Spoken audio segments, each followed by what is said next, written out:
महाराष्ट्र में चला योगी का जादू। उत्तर प्रदेश के मुख्यमंत्री योगी आदित्यनाथ ने जैसे ही महाराष्ट्र में प्रवेश किया, महाराष्ट्र का रुख बदलता नजर आया और महाराष्ट्र की जनता का रुख बीजेपी की तरफ जाता नजर आया।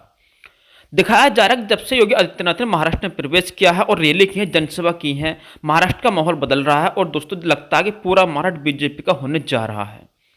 अब क्या कहा योगी आदित्यनाथ ने ऐसा महाराष्ट्र में योगी आदित्यनाथ ने कहा, बटोगे तो कटोगे, एक रहोगे तो नेक रहोगे। अब किस आधार पर कहा, किसको कहा, क्यों कहा? महाराष्ट्र में जैसे ही महाराष्ट्र में योगी आदित्यनाथ ने इस नारे को दिया कि बटोगे तो कटोगे, तो पूरा महाराष्ट्र बीजेपी यानी महायुति गठबंधन का होता नजर आ रहा है। और यहाँ पर जो वोटर्स का रुख है एक तरफा महाराष्ट्र में बीजेपी की तरफ जा रहा है योगी आदित्यनाथ के महाराष्ट्र में प्रवेश से और जनसभा करने से, रैली करने से।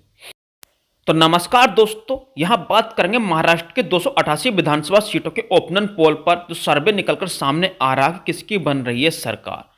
यहां पर दोस्तों अब तक माहौल गड़बड़ा रहा था कि किसकी सरकार बनेगी, किसकी नहीं बनेगी, कांग्रेस की सरकार बनेगी, एमबीए गठबंधन की सरकार बनेगी या बीजेपी की सरकार बनेगी, महायुति गठबंधन की सरकार बनेगी। उत्तर प्रदेश के मुख्यमंत्री योगी आदित्यनाथ ने जैसे ही महाराष्ट्र की राजनीति में प्रवेश किया और दोस्तों जनसभा की, रैली की, वैसे ही दोस्तों जनता का माहौल बदला। और दोस्तों योगी आदित्यनाथ ने नारा दिया है कि बटोगे तो कटोगे, एक रहोगे तो नेक रहोगे। इस नारे को देखते हुए जनता का रुख बदला और दोस्तों बताया जा रहा है जनता के द्वारा जो राजनीति में निकलकर सर्वे आ रहा है सामने योगी आदित्यनाथ के बाद और दोस्तों जनता का रुख बदल रहा, उसमें दोस्तों साफ नजर आ रहा है कि पूरा महाराष्ट्र बीजेपी का होता नजर आ रहा। और यहाँ पर बीजेपी को लगभग 155 सीटें यानी महायुति गठबंधन को 155 सीटें मिल सकती हैं। और दोस्तों किस आधार पर मिल रही है और दोस्तों कहाँ से कितनी सीटें मिल रही हैं, मैं आपको बताता हूँ। हम बात करें दोस्तों अमरावती की 8 विधानसभा सीटों पर दोस्तों 4 दोस्तों कांग्रेस को, दोस्तों 4 बीजेपी को मिल रही है। उधर दोस्तों बात करें हम बर्दा की, दोस्तों बर्दा की 4 विधानसभा सीटों में 2 दोस्तों एमबीए गठबंधन के पास और दोस्तों 2 महायुति गठबंधन के पास जा रही है। उधर दोस्तों बात करें हम नागपुर की, दोस्तों नागपुर की 12 विधानसभा सीटों में दोस्तों 4 महायुति गठबंधन के पास और दोस्तों 5 एमबीए गठबंधन के पास। उधर दोस्तों बात करें बांद्रा की, दोस्तों बांद्रा से 3 विधानसभा सीटों में दोस्तों 2 महायुति गठबंधन के पास और दोस्तों 1 एमबीए गठबंधन के पास जा रही है। दोस्तों धोले की बात करें, धोले की 5 विधानसभा, 3 दोस्तों महायुति और दोस्तों 2 कांग्रेस के पास, एमबीए गठबंधन के पास जा रही है। इधर दोस्तों बात करें जलगांव की 11 विधानसभा सीटों में दोस्तों 7 दोस्तों महायुति गठबंधन के पास और दोस्तों 4 एमबीए गठबंधन के पास जाने की संभावना। उधर दोस्तों बात करें बुल्ढाना की, दोस्तों बुल्ढाना में 7 में दोस्तों 3 दोस्तों महायुति गठबंधन के पास और दोस्तों 4 दोस्तों यहाँ पर बुल्ढाना में दोस्तों कांग्रेस को बढ़ा था और दोस्तों 4 कांग्रेस के खाते में जा रही। उधर दोस्तों बात करें अकोला की, दोस्तों अकोला की 5 विधानसभा सीटों में दोस्तों 3 महायुति गठबंधन पर, दोस्तों 2 एमबीए गठबंधन पर जा रही हैं।